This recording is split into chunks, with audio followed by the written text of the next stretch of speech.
Let me see. Something about witchcraft. Well, one thing I always see people do is this. They like to play with Ouija boards. Now, one thing is about Ouija boards. This one I got handmade. My dad helped me make it, even though my mom wasn't too happy about it.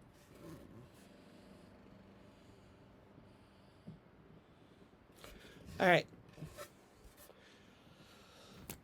One thing about it is this typical board that I made does not have goodbye on it. Why would I put that when most people say, oh, it has to have it on there? You have to go across it with the goodbye thing. Well, I'm more experienced in dealing with witchcraft and magic. I don't need it on there. I can always put it on there. You can always have it on there if you're inexperienced.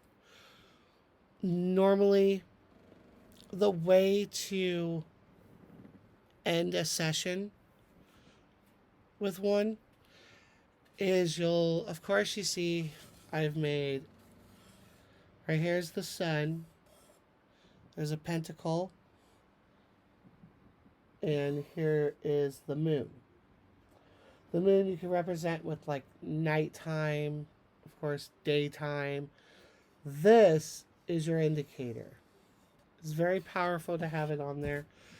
The way to end it, you would put the planchette over top of it and you would say invert or banish. And it would basically indicate to the spiritual world that the star is flipped to an upside down version of it. I know some people are going to say, well, that's devil.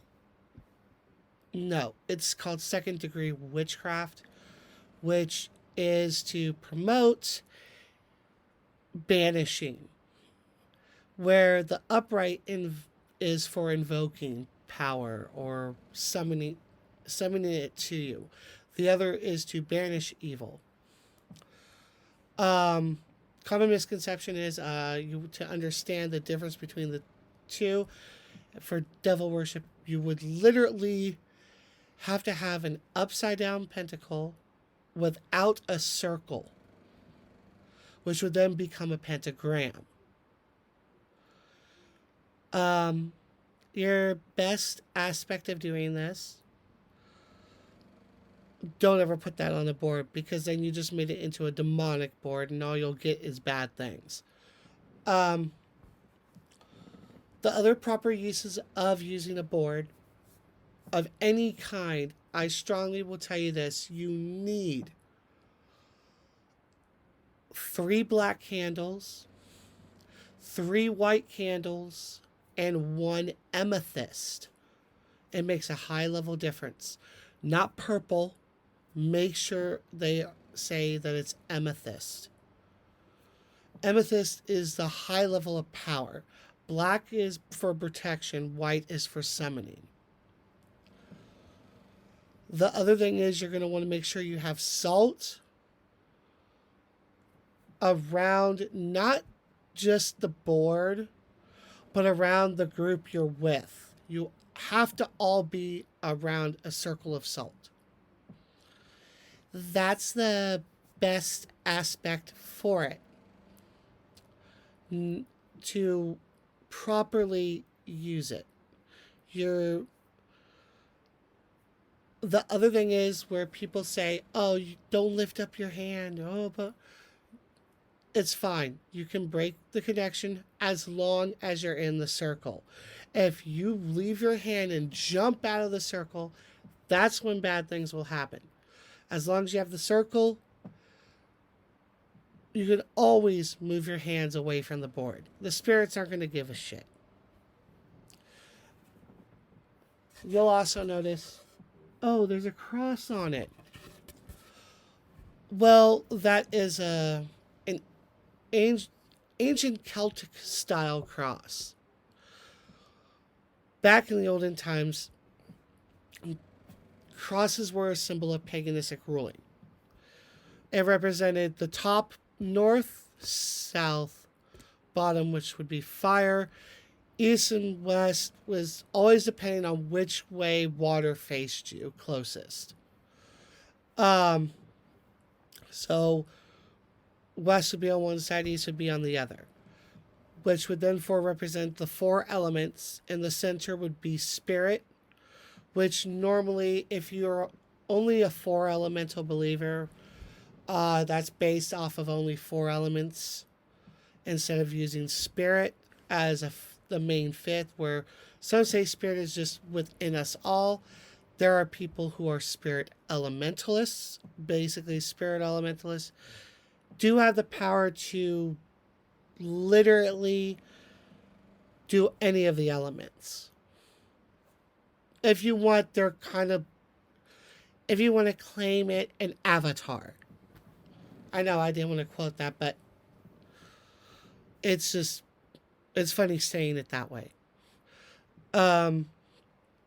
But the circle around it is to bind the elements together. Just like in the star here, you have the top point of the star would be spirit. And normally you would draw it like this.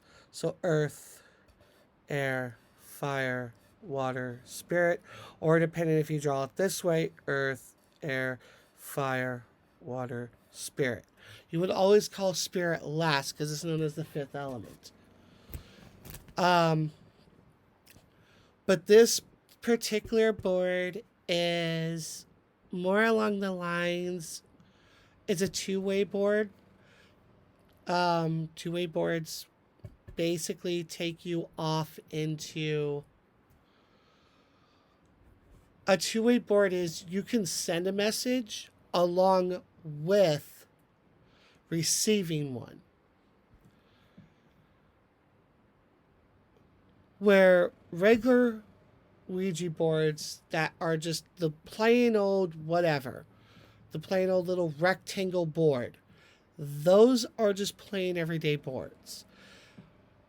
Most powerful boards are made in a circle or are made in the shape of an octagon or trigon type, trichogon, all the other different ones. But the regular square rectangle boards are more